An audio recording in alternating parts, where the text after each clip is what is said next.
Jay Crawford, Adam the Bull, Garrett Bush, Tyvis Powell, Jason Lloyd. Plus, ba-da-da-da-da, you're loving him, Mikey McNuggets. And so many big names, it would take me hours to say all of their names. The ultimate Cleveland sports show starts now. Booyah! Happy Friday! And we welcome you to the Ultimate Cleveland Sports Show here on WKYC. Thanks so much for spending time with us. If you like the 30-minute show here, and we hope you do, there's much more available on our YouTube channel. Just type in UCSS or Ultimate Cleveland Sports Show. 2 hours every day, streaming live 11 to 1. You can time shift us with whatever fits your schedule. Jay Crawford, Adam the Bull, Jason Lloyd, G. Bush, and behind the glass, Mikey McNuggets. What's up, guys? Today's a big day. Big day. We're giving out the 2023 end-of-season Browns Awards. We've got you guys all to vote, a first, a second, and a third place, and we're going to dive right in. Are we underdressed for an awards show? I feel like we should have all worn tuxedos. I'm not sure we could have topped Bull's top hat look from a couple weeks ago. That was so great. It was. That was so good. If this goes well, we'll do a superlative award with some non-traditional ones, and we'll go the full 9. We'll roll the red carpet out. Good. And he can pull his pool hall hat back out and go nuts with it. Bust it out. With that, are you guys ready? I'm ready. I can't wait for this. We're going to start with the first award of the day.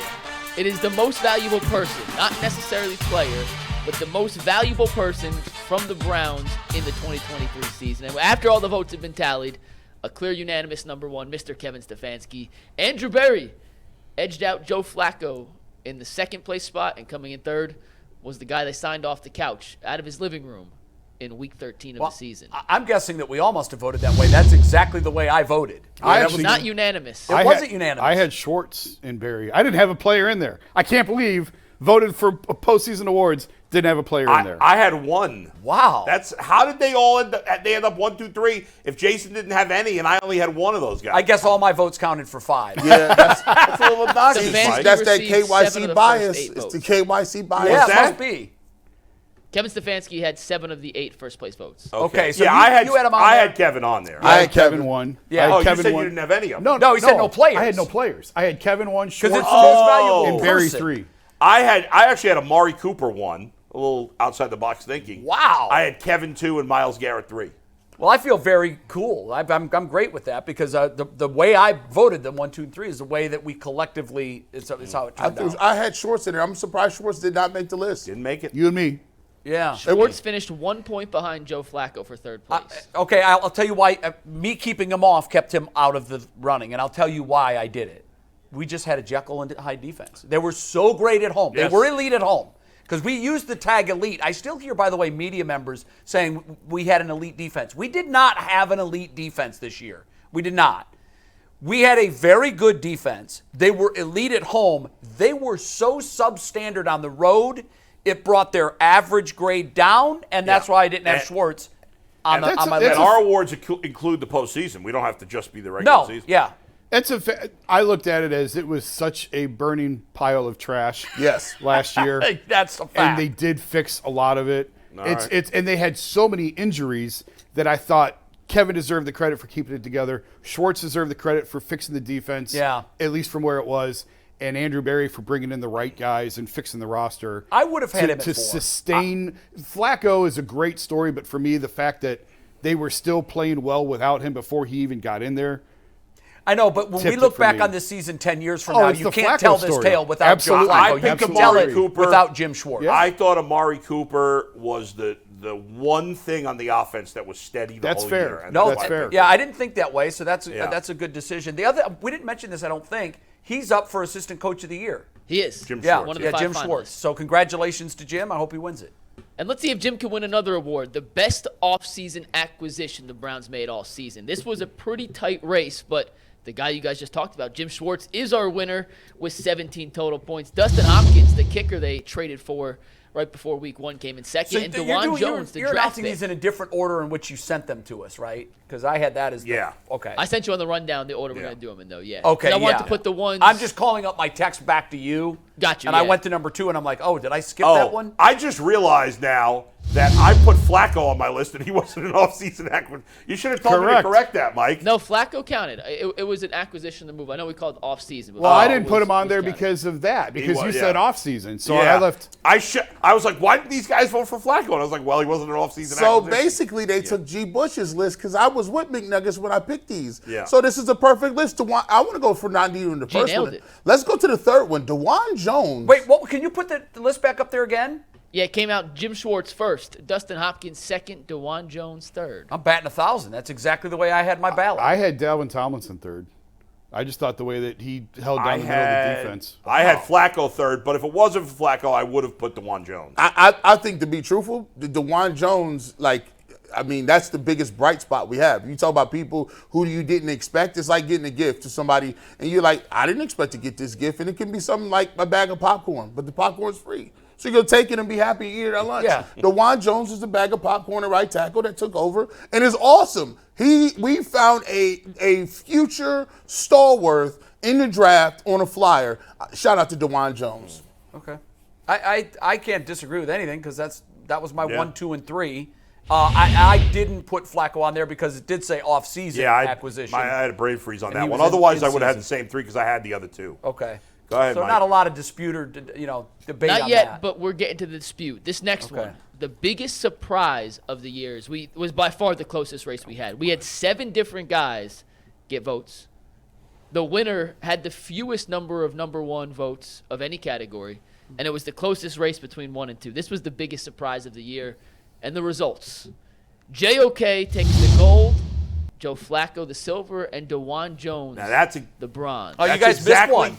That's exactly the 3 I had in the exact order. Okay, but you guys missed one. So I don't know how Dustin Hopkins is on there. That's exactly it. I mean, Dustin what in the world Hopkins we- got votes. Missed No, I DeJuan don't care about Jones votes. by How is 1 he not in the point. top 3? Biggest surprise? Who the hell expected him to do what he did this Well, year? Joe Flacco's the biggest surprise. Yeah, I agree with that. I mean, Who won it? Joe didn't win it, did he? well, I had JOK as the Yeah, biggest but surprise. here's why I didn't vote for Hopkins, and I was Hopkins all year. I had I thought Hopkins would be okay, and he was fantastic. I thought all those guys would be nothing, and they were all fantastic too.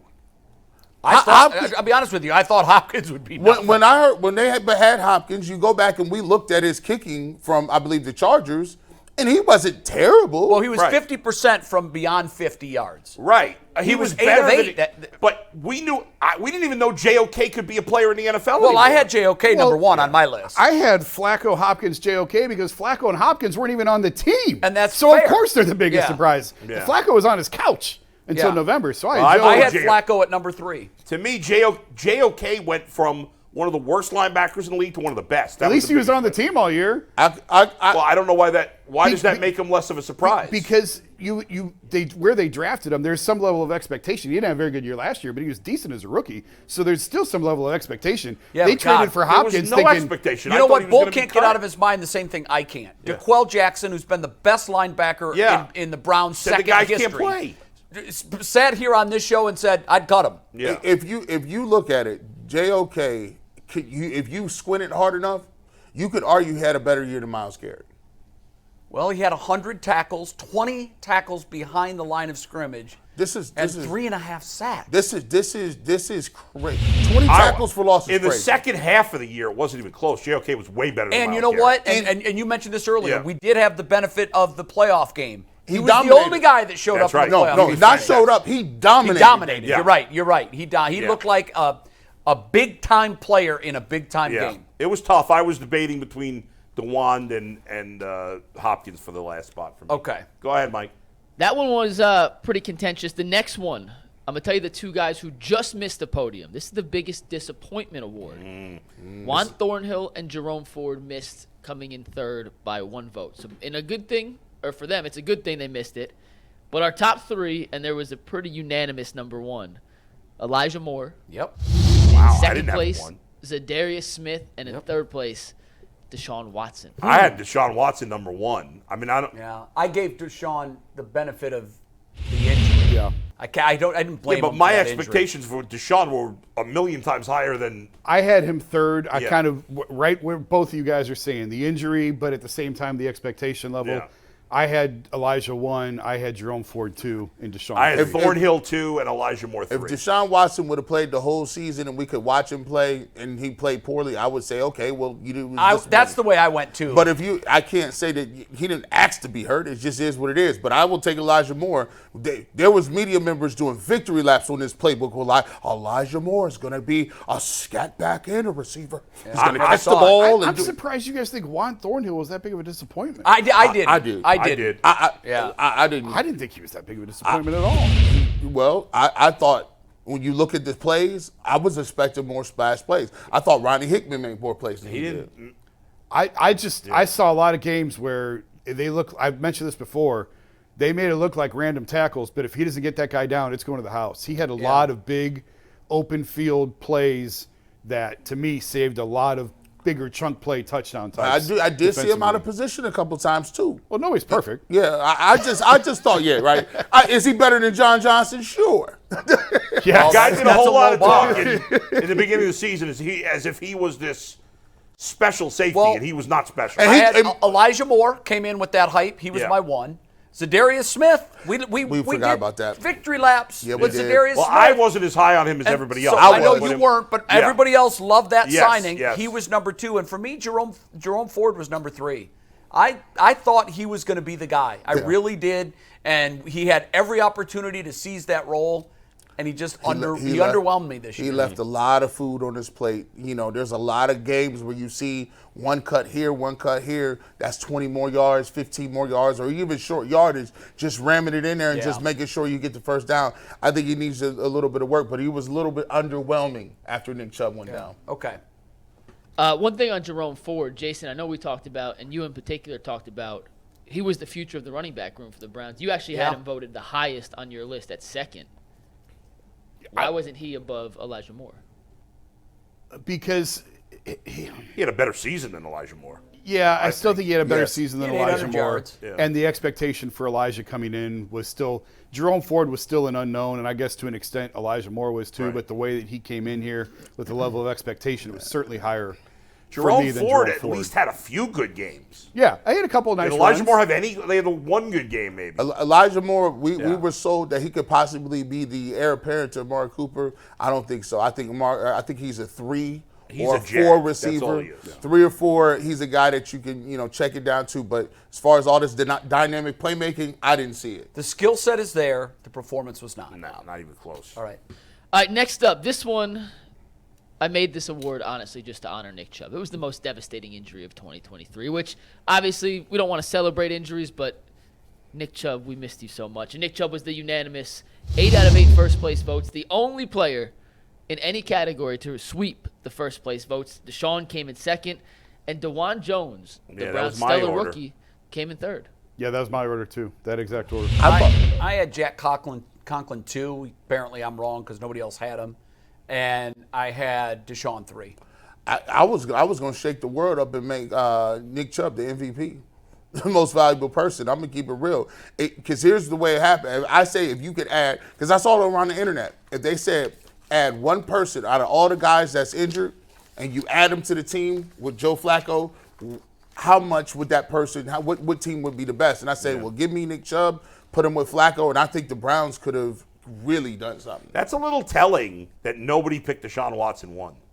I know, right? Well, he's but the again, quarterback. I know he is, but Nick Chubb was week 2, and it was a devastating injury. Yeah, but like when you look at we don't have that piece of tape on Deshaun. In fact, there was some people said, when exactly did this happen?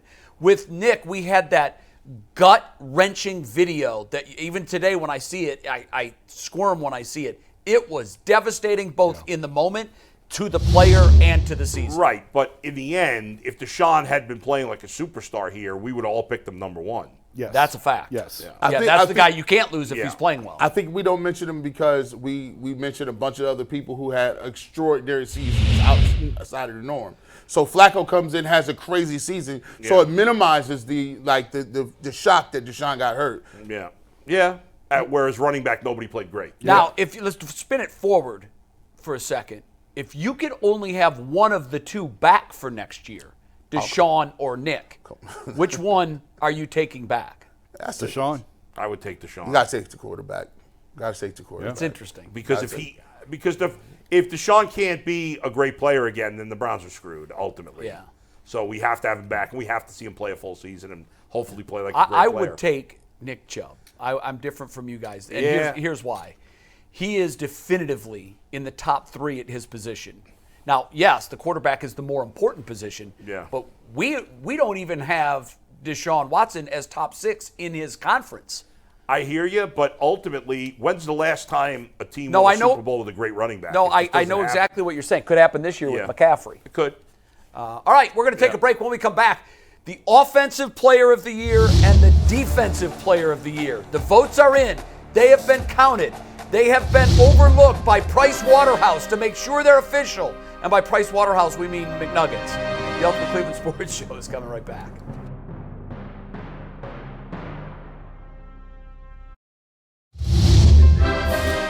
All right, welcome back to the Ultimate Cleveland Sports Show. I'm taking a quick second here to remind everybody that if you love this program, and the hope is that you do, today we're giving away our Cleveland Browns awards for the 2023 season. Then you're probably going to want to check in on these new offerings from the Ultimate Cleveland Sports Show Network.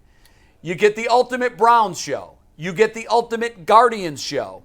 You get the Ultimate 216 Show. That's going to be a mix of sports and culture and all things Cleveland and 216. And we'll also give you an Ultimate Cavaliers Show. The way I understand it, these are going to be once-a-week offerings, half-hour show. Is that correct? Once a week, half hour, but all team-specific. Well, and Browns is twice a week. Browns everyone else is once Very a week. good. So check those out. Just Ultimate Cleveland Sports Show in your Google search bar, and it'll take you to our page. Subscribe, like, and enjoy the content. Okay, Mike, Offensive and Defensive Player of the Year awards. For me, there wasn't a lot of drama here, but who knows how the vote turned out. Let's start with the offense. It wasn't unanimous. There was one vote for the guy who came in second place, but 7 of the 8 of us voted for Amari Cooper first. David Njoku swept second, except for the one vote that he had in first place. And it came down, third was a little interesting. Flacco nudged out Wyatt Teller by 1 point. I voted for the Wyatt third best Teller offensive third, player. I voted for Wyatt because he held that did thing too. together, man. I think I voted for Wyatt Teller at some. I don't know if it was for this award, but I think I voted for Wyatt Teller. I can't believe Earl voted for. How do you vote Njoku ahead of Cooper? That doesn't make any sense. There's no argument for that. Well, Earl's Njoku not here was to defend fantastic, himself. I would guess it was because he finally broke out. He finally had the kind of season that we thought all along he could have. Hold on. Shout out to Earl.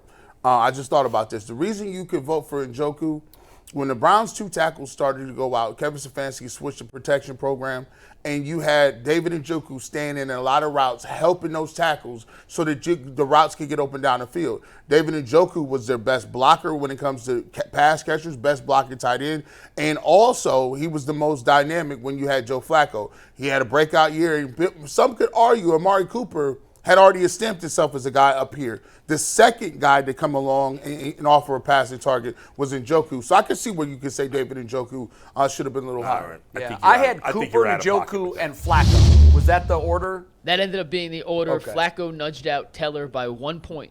Anybody else get a Teller had third place 4 vote? third-place votes. Anybody else get a third place, Mike? Nope, just Flacco and Teller. Okay. Now, this was, to me, the one that was the most obvious, but Yeah. someone else got a first-place vote, I think you said. 2. Oh, for defense? Yeah. Yeah, it was not unanimous for Myles Garrett. Wow. JOK had 2 first-place votes. I voted for him, I'm not going to lie. And so did Anthony. But in the end of the day, 2 votes doesn't outweigh 6. Myles Garrett came in first. JOK came in second. And Denzel Ward. That was my 1 through 3. That was Me my too. 1 through 3. So let me ask you this. As someone who voted for JOK as the Defensive Player of the Year on the Browns, then you clearly can't have Myles Garrett winning the league-wide award for Defensive Player of the Year. It's actually funny. I'd vote for Myles for league-wide Defensive Player of the Year. But here's the difference in team Makes way. no sense. I think both played. This was MVP or Defensive Player of the Year, not the most valuable. Myles is more valuable, but overall best player of the year. Wait, I thought it was Defensive Player of the Year. That's what it is, yeah. That's what the league It's award not- is, yeah. too, Defensive Player of the Year. Yeah, but it's just looked at a different way. I thought from week 1 to week 18. You're grasping for straws. JOK was more consistent. They don't call them McNuggets for nothing. JOK was more consistent from the start of the year to the end of the season. And this is an overall award. It's not the first 12 weeks of the season. JOK, plus the playoff I know, game. but the logic of Plus that the is playoff he's game. not the best player on his own team. However, Hold on. he is the best player in the entire NFL. Hold on. Let me save you, McNuggets. They do it all the time. Playoff you guys games count in this. Listen, hey, how come the offensive player of the year isn't the MVP? Well, there could be another player that is better on the defensive side. No, but usually the MVP is the offensive award. If a quarterback wins the MVP, he should, by default, be the offensive player of the year as However, well. there is a difference in the definition of the award.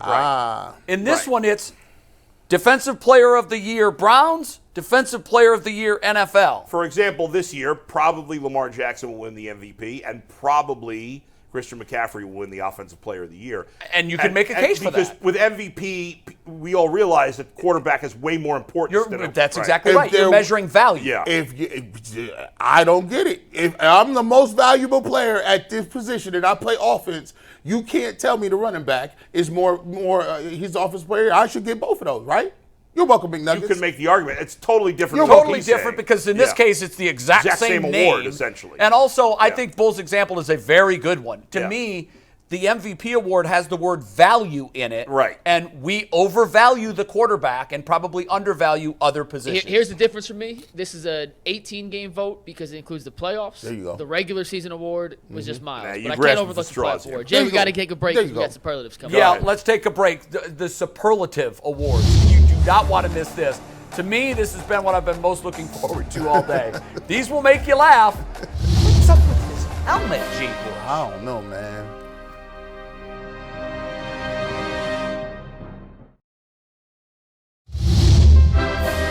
All right, we're going to wrap it up with superlatives. Everything was on the table here.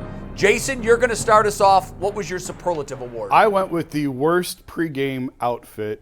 And when I saw DTR walking in against the Steelers, I thought, oh my Lord, they're going to lose by 3 touchdowns. You can't have your quarterback looking like that before the game. I mean, and you don't even see the pants there. The pants are as bad as the puff jacket. Oh, yeah, they were It terrible. was an awful he look. looks like an 8th grader hanging out at the mall.